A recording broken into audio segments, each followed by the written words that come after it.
Sigma just announced a brand new 50mm 1.2 DGDN art lens.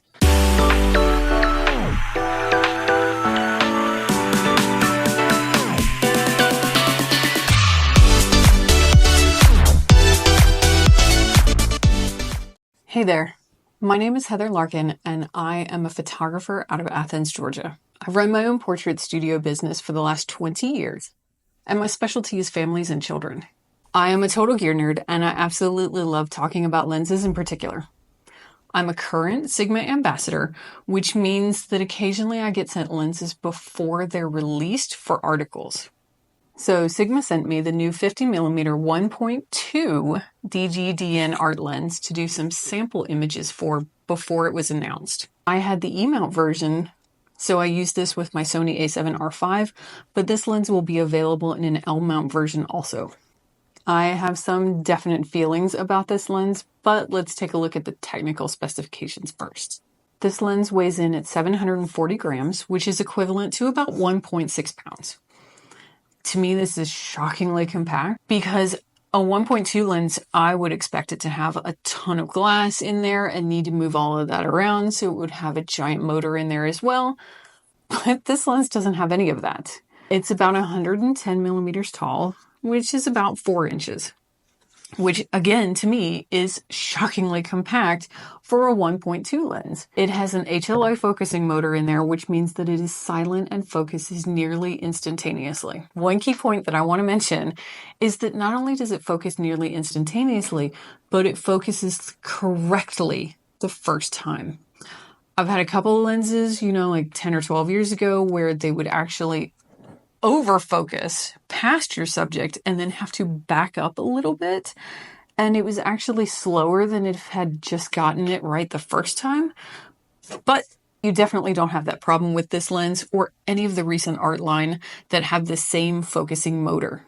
It's quick, but it's accurate, which to me is pretty crucial when chasing around toddlers. This lens has 13 rounded aperture blades and its minimum focus distance is 40 centimeters. It has all of the switches and buttons you would expect on any modern lens. At the top here, we've got a switch that controls manual and autofocus, a button for autofocus lock, which you can actually program to do anything you want. And then at the bottom, we have a click lock on and off, which controls the clicking of the aperture ring here at the top. So if you wanted it to click, you'd leave that on, but if you're doing video work, then you'd turn that off so it's not as audible in your videos. On the other side of the lens is the aperture lock for the aperture ring here on the top of the lens. You can put it to A and control that in your camera while the lock prevents it from moving. This is a Sigma Artline lens, which you can fully expect to be constructed out of the absolute best materials while keeping it light. You can expect it to be dust and splash resistant because it's sealed with rubber at all of the ingress points. And you can expect the sharpness and quality to be the absolute top of the line. This is something I'm incredibly picky about because I do pictures of running children. If it's not in focus, I cannot sell that image. While using this lens for photos, I did not see any recognizable vignetting, and the edge-to-edge sharpness is completely perfect, as I would expect from a Sigma art lens. No, I'm not photographing children at the edge of the frame, but it's nice to know that if I were using this lens for landscapes, it would be great, completely perfectly sharp from edge to edge and top to bottom. So now let's talk about the completely obvious. It's the Sigma 50mm 1.2 DGDN art lens. And you've definitely heard that 1.2 in there. In my opinion, the 1.2 makes for a gorgeous portrait lens, but it's useful for many other things. At 1.2, you're going to allow in more light to reach your sensor, which means that you can photograph at a lower ISO in whatever situation you're photographing, which means that you would end up with less noise in your image overall. To me, that's only important if the lens will actually focus in low light, which this one does beautifully. I'm often in a situation where I'm finishing up a session kind of past sunset because I work with kids and kids don't have a schedule, and so it gets dark sometimes at the end of my shoots. I am certainly not using manual focus on a toddler that's running around. And so a lens that hunts back and forth for focus in the dark is not going to do me any good, no matter what else it has going for it. If that image is out of focus, I can't sell it. So this lens does not hunt. It did not have any focusing problems in low light situations. I had it out in the absolute dark, and I was lighting my subject with only a crappy street light or a nanlite pavo tube, and it still had zero trouble focusing. This also means that for me, I can use it in other situations or locations that I previously couldn't because they were either too small for that 85mm 1.4 or they were too dark. So I can take this at 1.2 and still get my same look for final images. Now, the other thing that you would use a 1.2 aperture for would be a smaller depth of field. The new 50mm 1.2 has a minimum focus distance of about 40 centimeters, which works out to about 8 inches off the front of the hood, which is absolute insanity. My other favorite lens is the Sigma 85mm 1.4, and it has a minimum focus distance of about 85 centimeters, which is roughly 2 feet off the front of the glass. And I've run into situations where a child will come in and tickle me, and they'll be closer than the minimum focus distance of that lens, which means that I won't get that shot. So having a minimum focus distance that is closer than that is incredible. No, I'm not photographing toddlers at 8 inches away because that would be really unflattering. But the minimum focus distance comes into play with other things like flowers. Because depth of field is dictated by how close you are to your subject, the 1.2 aperture combined with the closer minimum focus distance makes this lens feel incredible. It's just that much more amazing.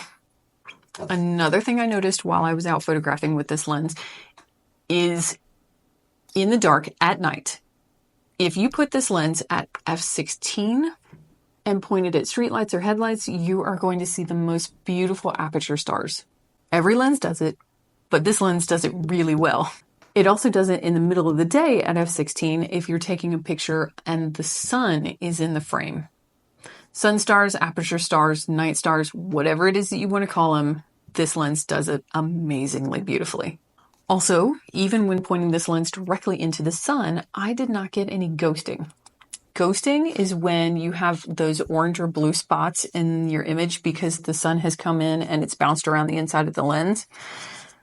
This lens does not do that at all. I could not make it ghost even in the worst situations. Flare is also at a complete minimum and doesn't give you a fully hazy image the way some lenses like 10 or 12 years ago would, where you would end up with like a wash of light over the entire lens. This does not do that. Even when pointed directly at the sun, it kind of creates like this gentle spot of haze, but it's not the entire front of the glass that's lit up, and it's not the entire image that's hazy. Definitely some coatings and some interior design improvements to keep that from happening. Whew! That was a whole bunch of technical information, and I did say earlier that I had some definite feelings about this lens. When I reviewed the 1.4, I mentioned that it has a very zen feeling to go out and use this lens because it feels like it encourages you to appreciate the transient natural beauty around you. I'm not really sure exactly how it does that, but every time I pick up that 1.4, I feel it. Since I started on a 50mm lens when I first started photographing 20 years ago, the 50mm focal length feels a little bit like coming home. It just clicks into place and makes my heart sing. I found myself reaching for the 50mm 1.4 a little bit more than the 85 1.4 over the past year, and it's just because of that heart feeling. And that's the 1.4 lens. The 1.2 version is like 10 times magnified. I immediately loved it. I immediately told my Sigma supervisor he was not getting it back and he would have to pry it out of my cold, dead hands. And I find myself making up reasons for me to go out and use this lens, even if I don't have a shoot. It's just that much of a joy to use. It's quickly become my favorite lens that I've worked with currently. But I say that, and I'm going to follow up with, not only is this lens my current favorite lens, but I think it might be the best lens I have ever used in my 20 years of business. I am a total gear nerd. If you have talked to me at a conference and I haven't shut up, I'm sorry, but I just love talking about gear and lenses in particular. For me to say that this lens is the best lens I have ever used in 20 years is a magnitude of greatness for Sigma. I don't say that lightly. This lens is completely everything I would expect from a 50mm portrait lens. Now, I know that comparisons of this lens to the 1.4 version that was announced a year ago are completely inevitable, so I've put that in its own video and you can see it linked down below. The Sigma 50mm 1.2 DGDN art lens will be available at $13.99, which I think is absolutely a steal for this lens. And I will definitely be replacing my 50mm 1.4 with this lens once production versions are available. At the time of this video, the 1.4 version is $859. Now, do I think it's worth an extra $600 to get the 1.2 version? Absolutely, yes, I do. Again, this is the best lens I have ever used, and I can't wait for you to see for yourself just how beautiful it really is. Thanks for watching, and I hope you love it as much as I do.